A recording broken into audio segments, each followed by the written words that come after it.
Today I'm going to be addressing some things that you should know about your team.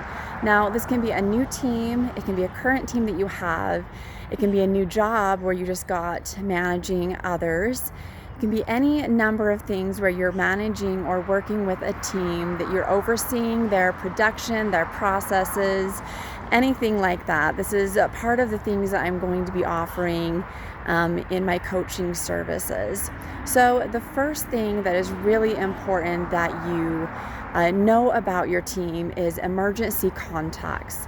What happens if there's a disaster or an emergency, either where you're located, where the employee is located, or at an office that you're reporting to work, whether that office is where you're working again, or there's a separate office where your employees are working, or an office that's mutual for all of your employees where everyone reports to work.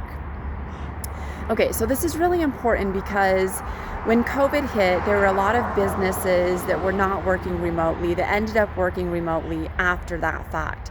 But what happened when the employees were not able to report to work? Many businesses, offices shut down during that time because they didn't have the capacity for employees to telework, and in some cases there weren't telework options. So if your employees are working in the office, did everybody report to work that day? Do you have some kind of an accounting of who's there and who isn't that you're aware of? Do you have a list of their emergency contacts, such as phone numbers or other important information to be able to reach out to a loved one if for some reason something happens to that employee while they're at the office? Other things that you should be aware of are, do they have any medical necessities or needs? You should be able to reach out to the employee at any time with a contact number, whether it's a cell phone number, a home phone number, a third party that they're comfortable with you reaching out to, and an address, maybe an email information, so that if there is an emergency on your location and the employee isn't to report to work, or they left your work to go to lunch, go on a break, or something like that, you're able to contact them and reach out to them and let them know, hey, there's a danger, do not come back to the office. If there's an emergency where you're at, where you're living, and your employees work remotely and you work remotely, and there's an issue where you're not able to work with your employees, you should be able to have contact information so that they have somebody else in charge that's able to answer or field questions that they might have. And vice versa. If your employee is unable to work due to an emergency in their area, how does your operation handle that? Does your company have certain guidelines that you need to follow? There's always emergency guidelines that should be followed, maybe from your HR department, maybe local authorities such as the health department, emergency personnel. Your employees should have that information so that they know what to do in case of an accident or an emergency. Now, if you're working on location, your employees should know where to report outside of the building so that you can make an accounting and know that everybody is safe and secure and that nobody needs help or other type of services due to something that may have happened in your office. All right, that's one. The second one that I feel like is important for you to know is different things about your employees. Getting to know your employees is going to help you know how they like to communicate. Do they need bullet points? Do they want a lot of detail? Do you need to sugarcoat it just a little bit to help them get to where they need to be? Understand their communication style so that you can work the most effectively with them. It'll also help you to be able to communicate important information to them in a way that they're going to understand and receive it. Now, sometimes information is just difficult to relate to an employee.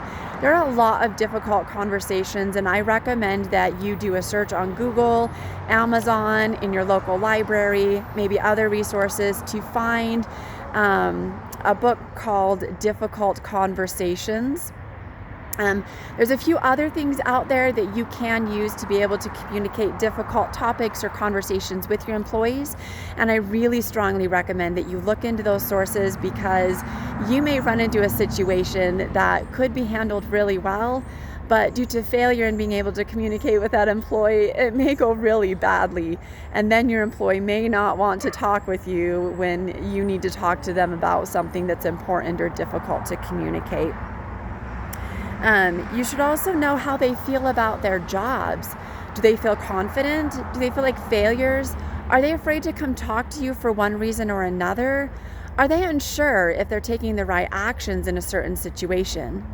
What if they're handling customers? Do they know how to handle customer complaints and address them appropriately based on your company standards or what your expectations are? These are all really important things for you to be able to address and discuss with your employees, just to make sure that you're communicating effectively with them and that they have clear understanding and expectations from you. They may need support from you that they're just not willing to ask until you're having a face-to-face conversation with them. Sometimes employees are afraid to say something until you sit down and have that conversation with them and ask them what they might need from you. At that point, they may be willing to be like, hey, by the way, I was meaning to ask you about, or do we have anybody in our company that deals with, and then you can help them navigate that situation and provide them the support that they need. It's also important to ask them how you can help them. How can you be a better manager or a better supervisor for that employee? They may have some great feedback for you that would also help you with other employees. So make sure that you also ask your employees how you can be a better manager or better support them. Get familiar with their work and their work processes. This is really important for a few reasons. One, you want to make sure that you understand their work and their work processes so that you know what the correct procedures are. If you're not efficient in the work, it's important to have somebody on your team that is efficient in the work so that they can sit with that employee if that employee needs help. Understanding their work will help you better know how you can help them improve that process. Understanding their processes will help you better understand what training gaps they might have.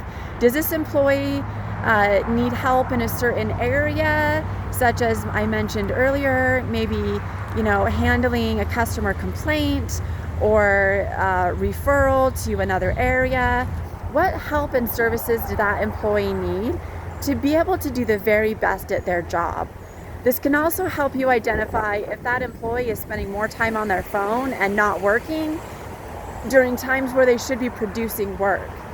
Knowing if your employee is not being as efficient as possible will help you increase your production by filling in those gaps for that employee and being able to help them be more productive.